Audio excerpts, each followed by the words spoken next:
ગુજરાત રાજ્ય યોગ બોર્ડના ચેરમેન યોગ સેવક શિષપાલજીની પ્રેરણાથી યોગના પ્રચાર પ્રસાર તથા આવનારા આંતરરાષ્ટ્રીય યોગ દિવસની ઉજવણીના પવિત્ર હેતુસર વડોદરા પશ્ચિમ વિભાગના વોર્ડ નંબર 17 ખાતે યોગ પ્રોટોકોલ શિબિરનું સફળ આયોજન કરવામાં આવ્યું હતું.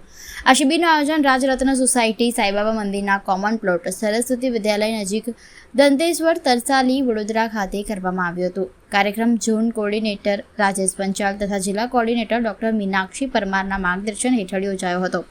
કાર્યક્રમમાં મુખ્ય મહેમાન તરીકે વડોદરા મ્યુનિસિપલ કોર્પોરેશનના દંડક વિજયભાઈ ચૌહાણ ઉપસ્થિત રહ્યા હતા. તેમજ વોર્ડ નંબર 17ના કોર્ડિનેટર રંજના પટેલ અને વોર્ડ નંબર 19ના કોર્ડિનેટર સંગીતા નાખાતેએ પણ હાજરી આપી યોગના મહત્વ વિશે માર્ગદર્શન આપ્યું હતું.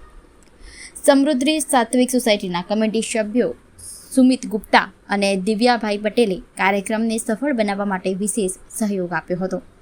યોગ શિબિરમાં યોગ ટ્રેનર દીપક વર્ષીકર અને ભારતી વર્ષીકરના માર્ગદર્શન હેઠળ યોગ પ્રોટોકોલની વિવિધ ક્રિયાઓ અને આસનોનું પ્રદર્શન કરવામાં આવ્યું હતું.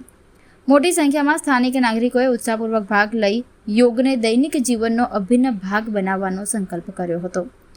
કાર્યક્રમના અંતે તમામ મહેમાનો, યોગ ટ્રેનરો તથા ઉપસ્થિત નાગરિકોનો આભાર વ્યક્ત કરવામાં આવ્યો હતો.